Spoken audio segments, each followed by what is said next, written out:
Tis I, Super Tendo Boy. And I swear I could have had another half of a house here, but that's beside the point. If you are making a one command, want to impress your friends, or just want to find something fun to do and creative, you can make yourself a fun little Minecraft enhancing machine that you might see used in some other people's redstone concepts or adventure maps. So let me show you just some of my demonstrations here. Here we have a microwave where you can cook food instantly. So let's grab ourselves some raw rabbit and make that into cooked rabbit. And then we have an ice box here, and we can put a lava bucket and get obsidian. Very nifty, very small, very compact. And then we come over here and we have a mineral refinery where we can double our earnings once we go mining. So let's put in half a stack of iron and some iron bars, and there we go. We got a stack of iron ingots. All of these machines only require one command block, one entity, and no prior redstone knowledge, though it is kind of nice to have a little bit. So let's start in on how they work.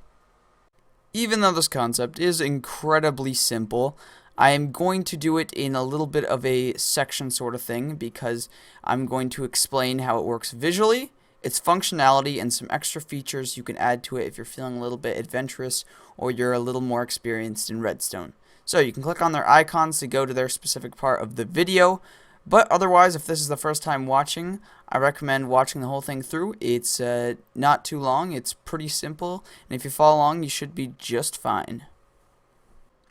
When it comes to visuals, the entire machine is just an invisible no AI villager with a custom player skull. We use no AI to make him stand still, we use the active effects tag to make him invisible forever, and we use the equipment tag to add a custom player skull to him.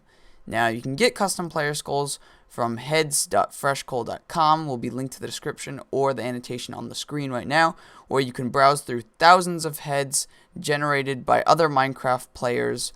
And if you want to make your own, you just have to put in your username and it'll generate a give command with a long string of code for a skull owner tag, and you just need to input this part right here from that command and put it in between the brackets of the tag part of the equipment tag that will be in the description below. If you have any other questions, make sure to leave them in the comments below.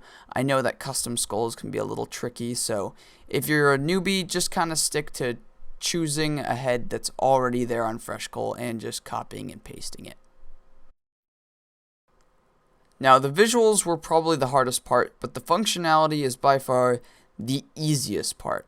Basically, what we do is we use the villagers trading system to allow us to switch items out for each other instantly and efficiently.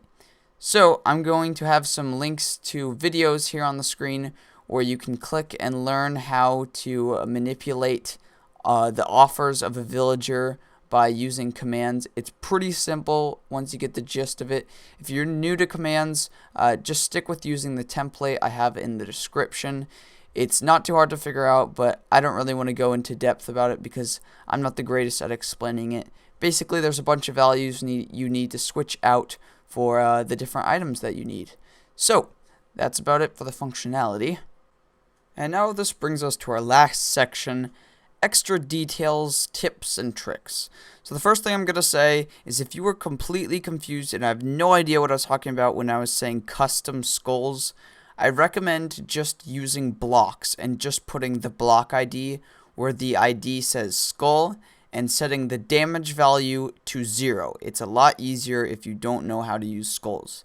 The next thing I'm going to say is, if you want these to actually look like they're sitting on the ground, just teleport the villager one block down and it should be just a few pixels off the ground and it'll look like a player head. Also, if you want to make it solid, you can actually place a player head inside of that block.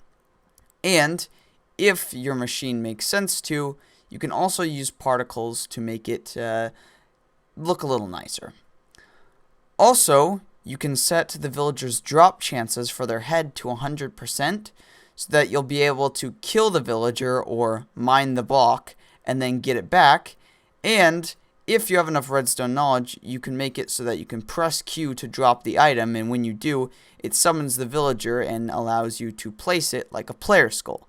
Now, as I'm saying, these last two things require a lot of extra redstone stuff, and I'm not going to go into detail about a tutorial, but if you guys have specific questions, please put them in the comments below.